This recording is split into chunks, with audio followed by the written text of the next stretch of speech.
Thank you, Governor Pritzker. Thank you, Chancellor. Thank you, members of the Lincoln Academy. And congratulations to the fellow laureates tonight.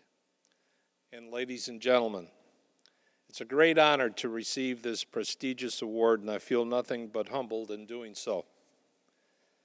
I have a number of family members here with me tonight. Two of our four children, spouses, four grandchildren, a sister, and yet some of my family is in another state celebrating a grandson's graduation from college. So I don't have the full group, but quite a few.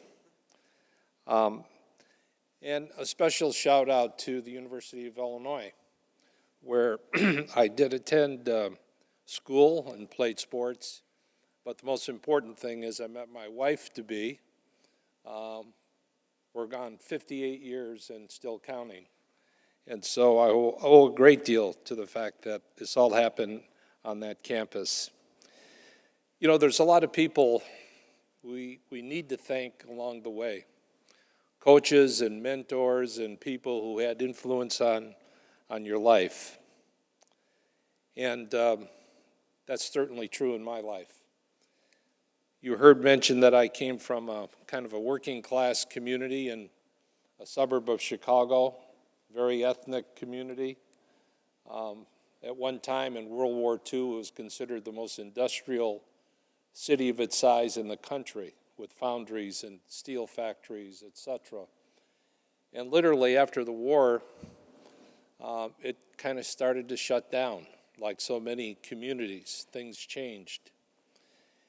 Yet there was a gentleman in our old Italian neighborhood who had a big impact on my life. And he was an immigrant. He didn't have any education, but he was wise. And one night he was mentoring some of the young fellows in the neighborhood, and he said to me in broken English, "Jerry, do you see that star in the sky?" And he was pointing to a particular star. And I said, "Mike, I see it." And he said, "Remember, it's better to be on that star for one day than never get there at all." That's something that really stayed with me my entire lifetime because I really believed in what he had to say. I do feel blessed that I came from that neighborhood, a neighborhood where people didn't have much in the way of means, but whatever people had, they shared. Everyone's home was open. No one locked doors. And so if you happened to be in someone else's home and it was time for dinner, you sat down. It was as simple as that. And I did learn a value system right there in that neighborhood about hard work, about commitment, but more importantly, what are the true values? It's family, it's faith, it's friendship, it's community, it's putting back into the community the way we really should. I was very fortunate and blessed to be part of the formation of the Chicago Bulls back in 1966. I was young, I was hungry, and the name recognition that I had gained in this state, in high school sports and in college sports, led to that opportunity with someone who had a dream to bring pro basketball to Chicago. And so for 6 months, we hustled a deal, raising money, trying to get banks to support us, and we accomplished that. So the Bulls were born in 1966, and I couldn't have been happier because it was a wonderful time for all of us. I didn't know that the NBA was about to explode. The Chicago franchise was the first expansion team of the modern era in '66. So we were the 10th team. Very quickly, 2 more teams were added the following year, and then another 2. And I was offered opportunities along the way. I chose Phoenix. And in 1968, my wife, our 3 little kids, 2, 4, and 6, 9 suitcases, and $300 in my pocket, and we got on a plane and never looked back. And it was the beginning of a whole new world for our family. the birth of the Phoenix Suns in 1968, a baseball franchise in 1998, the Diamondbacks. I came back here in 2001, and I was introduced, I believe, right here in this chamber. And the speaker said, you know, Jerry's one of us. He went to Bloom, he went to Illinois, he helped start the Bulls, he went to Phoenix, had all this success, then he got a baseball team. And in 4 years, he won a World Series. And he wasn't too happy about that because the Cubs hadn't won in 100 years. And I happened to have grown up a Cub fan. And so he handed me the mic, and I said, Mr. Speaker, I can relate to your problem. I said, do you realize I had to go out and buy a baseball team to win a game at Wrigley Field? Which, by the way, we did in our very first visit to Wrigley Field, which was a little ironic. And so I was thankful for that.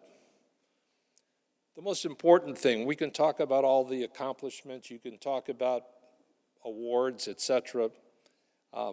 What I came to understand is that God gave me a platform. And I didn't know really how to deal with that because my life didn't make sense. Why did all of these things happen the way they happened?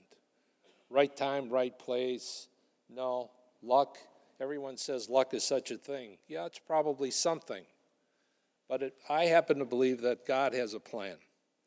And when he has that plan, he's giving you responsibility. And that responsibility means you're going to be held accountable when it's all over, said and done. And so what you do with your assets, what you do with that platform, what do you give back to that community is what it's all about. And so I really have made as much of a commitment as possible to give back, to make this community, wherever I would be, a better place in which to live. I want to leave something better than what I found when I came into it.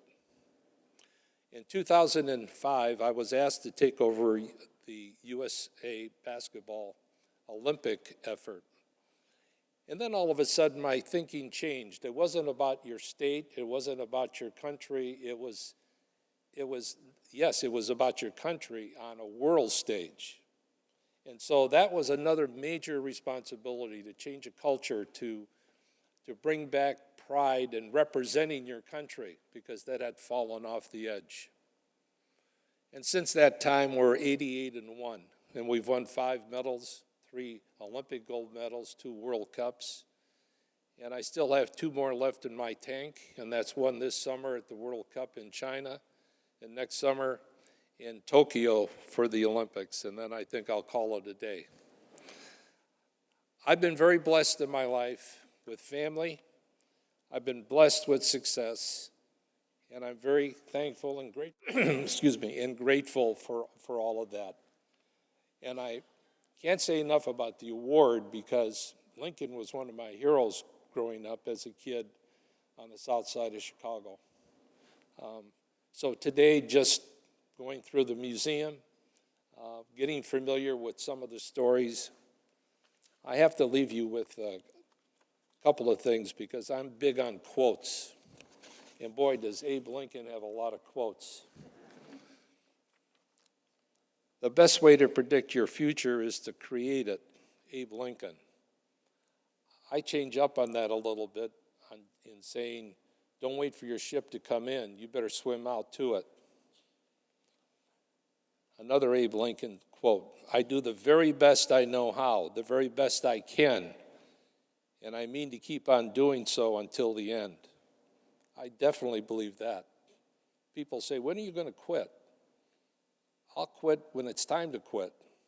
And my attitude is, go as long as you can, as hard as you can, until you can't, and keep giving back. And this one really is, I think, what I'm about. Things may come to those who wait, but only the things left by those who hustle. That's what it's all about. Thank you very much. I appreciate it.